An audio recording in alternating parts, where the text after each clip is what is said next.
দর্শক, বিশ্বকাপে এখন পর্যন্ত কোনো ম্যাচ না খেলেও সুপার 8-এ এক পা দিয়ে রাখলো বাংলাদেশ ক্রিকেট দল।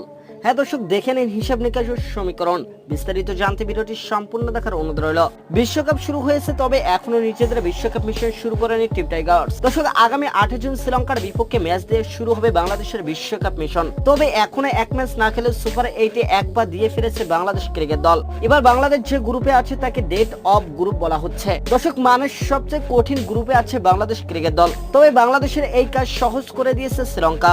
গ্রুপ পর্বের প্রথম ম্যাচে দক্ষিণ আফ্রিকার বিপক্ষে বিশাল ব্যবধানে হেরেছে শ্রীলঙ্কা দল, যার ফলে বাংলাদেশের সুপার 8-এ যাওয়ার সমীকরণ সহজ হয়েছে। দর্শক, বাংলাদেশের গ্রুপে শ্রীলঙ্কা দক্ষিণ আফ্রিকার পাশাপাশি আছে তুলনামূলক কম শক্তিশালী নেপাল ও নেদারল্যান্ডস। দক্ষিণ আফ্রিকা বর্তমানে দারুণ ছন্দে আছে, তাই তাদের বিপক্ষে বাংলাদেশের জেতাটা অনেক কঠিন হবে। তবে সম্প্রতি দক্ষিণ আফ্রিকার বিপক্ষে বাজেভাবে হেরে কিছুটা চাপে আছে দল শ্রীলঙ্কা। দর্শক, বাংলাদেশ যদি প্রথম ম্যাচে শ্রীলঙ্কাকে হারাতে পারে তাহলে সুপার 8-এ যাওয়া অনেকটা সহজ হয়ে যাবে বাংলাদেশ ক্রিকেট দলের জন্য। কেননা তাহলে শ্রীলঙ্কা পরপর 2 ম্যাচে হেরে যাবে, যার ফলে তাদের সুপার 8-এ যাওয়া অনেক কঠিন হবে। অপরদিকে বাংলাদেশের সামনে দুটি তুলনামূলক কম শক্তিশালী দল থাকায় টাইগারদের ম্যাচ জেতার সম্ভাবনা বেশি থাকবে।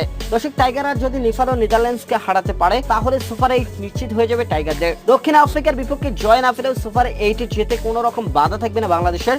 কেননা বাংলাদেশ যদি শ্রীলঙ্কা ও নেপাল নেদারল্যান্ডসকে হারিয়ে দেয় তাহলে বাংলাদেশের পয়েন্ট হবে 6। অপরদিকে দক্ষিণ আফ্রিকার কাছে হারা শ্রীলঙ্কা যদি বাংলাদেশের কাছেও হারে আর যদি নেপাল ও নেদারল্যান্ডসের বিপক্ষে জয় পায় তাহলে তাদের পয়েন্ট হবে 4, যার ফলে বাংলাদেশ সুপার 8-এ চলে যাবে কোনো রকম সন্দেহ ছাড়াই।